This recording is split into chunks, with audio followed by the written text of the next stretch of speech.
ہمارے عظیم ترین یادگار دنوں میں سے یہ 6 ستمبر کا دن ہے۔ اگر آپ وہ صرف تقریر سن لیں جو ریڈیو پاکستان نے کی تھی کہ لا الہ الا اللہ کو ماننے والوں پر ہندوستان نے حملہ کر دیا ہے۔ میرے ہم وطنوں، جنگ شروع ہو چکی ہے، اٹھو اور دشمنوں پر ٹوٹ پڑو۔ میرے عزیز ہم وطنوں، السلام علیکم۔ 10 کروڑ پاکستانیوں کے امتحان کا وقت آ پہنچا ہے۔ آج صبح سویرے ہندوستانی فوج نے پاکستان کے علاقے پر لاہور کی جانب پاکستان کی پوری قوم اللہ اکبر کا نعرہ لگا چکی تھی۔ ہندوستان کی فوج نے 6 ستمبر کی صبح فجر سے ذرا سا پہلے لاہور پر حملہ کیا اور ان کے جرنیل نے یہ بڑک ماری تھی کہ ہم 11 بجے تک لاہور کے جم خانہ میں بیٹھ کر شراب پیئیں گے اور بدماشی کی محفل سجائیں گے۔ دشمن 5 گنا بڑا تھا ہم سے اور اچانک اتنا بڑا حملہ کرتا ہے کہ ایک حملے میں 500 ٹینک استعمال کیے جاتے ہیں، اور جب سیالکوٹ پر حملہ ہوتا ہے تو وہاں پر بھی حملے میں 500 ٹینک استعمال ہوتے ہیں۔ لاہور اور سیالکوٹ یہ دونوں سردی شہر ہیں ہمارے، اور حال یہ تھا کہ Pakistan totally guard by surprise تھا۔ آپ کو واقعہ سناتے ہیں، یہ واقعہ سن کر آپ کو اندازہ ہوگا کہ 6 ستمبر کو ہم اتنے رومانٹک طریقے سے کیوں مناتے ہیں اور 65 کی جنگ میں ایگزیکٹلی ہوا کیا تھا۔ ایئر چیف نے نور خان صاحب کی دلیری دیکھ کر لیڈنگ فرام دا فرنٹ جسے کہتے ہیں، انہوں نے کہا کہ یہ سوٹس نہیں جائیں گی کہ جب تک میں خود یہ نہ دیکھ لوں یہ کتنی خطرناک ہے ہمارے پائلٹس کے لیے۔ پاکستان کی فوج وہ عظیم ترین فوج ہے جس میں فوجی افیسرز کا کیجویلٹی ریٹ بہت زیادہ تھا، اس لیے کہ ہمارے افیسرز آگے بڑھ کر لیڈ کرتے ہیں۔ پاکستان نیوی کے پاس صرف ایک سب مرین تھی اور وہ تھی غازی، اور اس ایک سب مرین نے دشمن کا ناکہ بند کیا ہوا تھا۔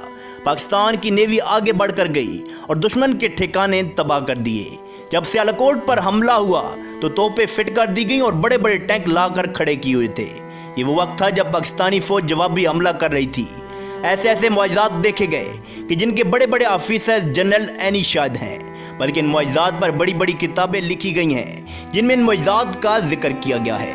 ایک سیکٹر پر ہماری توپوں کو مدد کی ضرورت پڑی کیونکہ دشمن کے ٹینکوں کا دباؤ بہت سخت تھا۔ دشمن کے ٹینک ہماری توپوں کی آخری حد سے بھی 4 کلومیٹر دور تھے، مطلب یہ کہ گولہ وہاں پر پہنچ ہی نہیں پا رہا تھا جہاں پر دشمن کا ٹینک تھا، اور جب مدد مانگی گئی تو حساب لگایا گیا کہ ہماری توپوں کے گولے تو دشمن تک پہنچ ہی نہیں رہے، اور صورتحال یہ تھی کہ اگر اس وقت مدد نہ دی جاتی ہماری فرنٹ لائن کو تو پورے سیالکوٹ سیکٹر پر دشمن قبضہ کر لیتا۔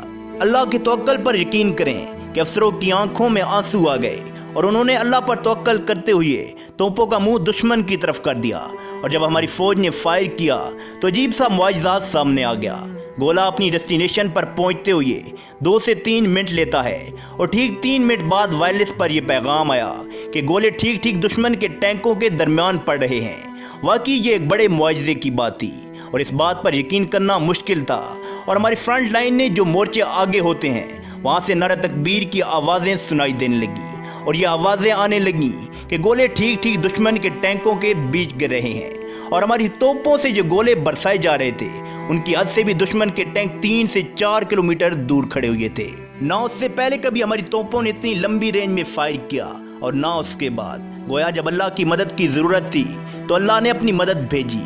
یہ واقعات ہزاروں کتابوں میں لکھے گئے ہیں اور ایسے کئی واقعات ہوئے ہیں۔ آپ ممتاز مفتی کی کتابیں اٹھا کر دیکھ لیجئے، الگ نگری دیکھ لیں، تلاش دیکھ لیں۔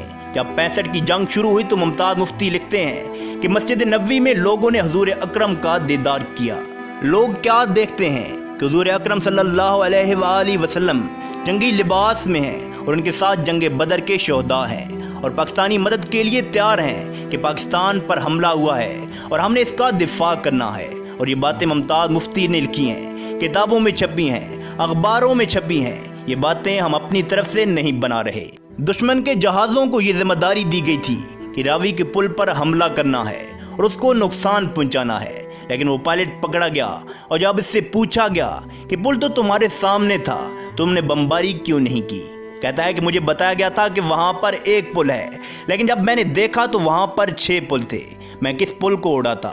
اور یہ باتیں دشمنوں نے کہی ہیں جو اس وقت پکڑے گئے تھے۔ انہوں نے بتایا کہ ہم نے دیکھا کہ ایک کالے لباس میں فوج تھی، ان کے ہاتھوں میں تلواریں تھیں اور ان تلواروں سے چمک نکل رہی تھی، اور وہ فوج گھوڑوں پر سوار تھی۔ یہ ساری باتیں دشمن کے پائلٹس کی ہیں۔ دشمن نے بتایا کہ ہم لگاتار بم گرا رہے تھے لیکن ایک بھی بم پھٹ نہیں رہا تھا۔ حضور فرماتے ہیں کہ فضائے بدر پیدا کرو، ملائک آج بھی تمہاری مدد کے لیے ضرور آئیں گے۔ جنگ بدر میں ہوا تھا ایسا۔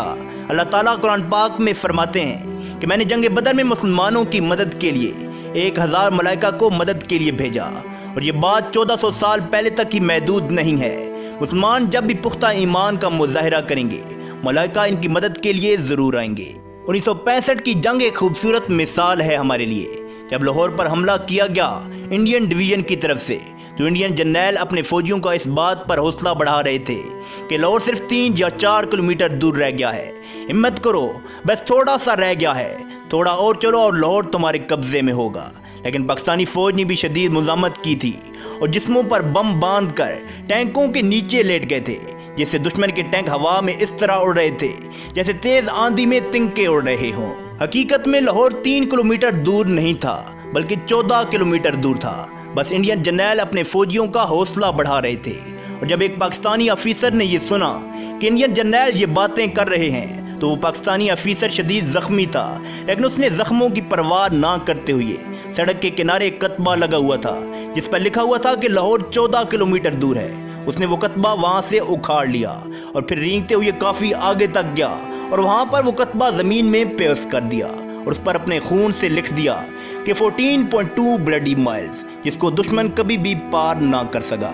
اس کے بعد شہیدوں کے آنے کا سلسلہ شروع ہو گیا، کیونکہ سارے مرد حضرات کام میں اتنے مصروف تھے کہ شہیدوں کو وصول کرنے کے لیے فوجی کم پڑ رہے تھے، تو یہ ذمہ داری نرسوں نے سنبھال لی۔ جب فوجی افسروں نے یہ دیکھا کہ نرسیں شہیدوں کی لاشوں کو اٹھا رہی ہیں اور پھر سائٹ پر رکھتی جا رہی ہیں، تو فوجی افسر نے اپنے یونٹ میں جا کر کہا کہ شاباش شیرو، سینے پر گولی کھانا، تمہاری مائیں اور بہنیں تمہارا استقبال کرنے کے لیے پیچھے کھڑی ہیں، یہ نہ ہو کہ تم پیٹھ پر گولی کھا کر آ جاؤ اور بہنوں اور ماؤں کے سامنے شرمندہ ہونا پڑے۔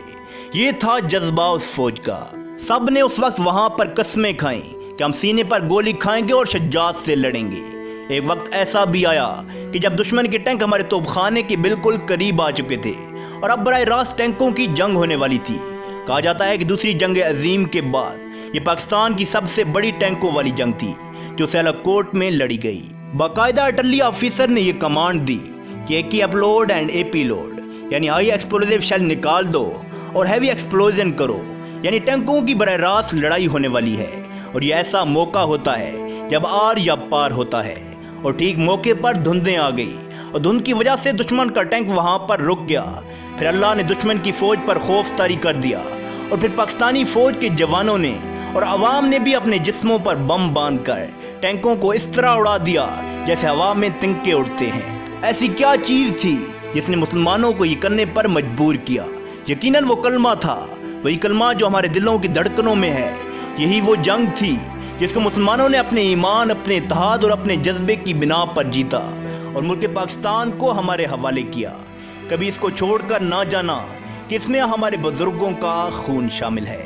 تو اس کے ساتھ ہی دوستو ہماری یہ ویڈیو اختتام پذیر ہوتی ہے۔ اس ویڈیو کے متعلق اپنی قیمتی رائے کا اظہار کمنٹ باکس میں ضرور کیجیے گا۔ تو انشاءاللہ اب دوستوں کے ساتھ اگلی ویڈیو میں ملاقات ہوگی، تب تک کے لیے خدا حافظ۔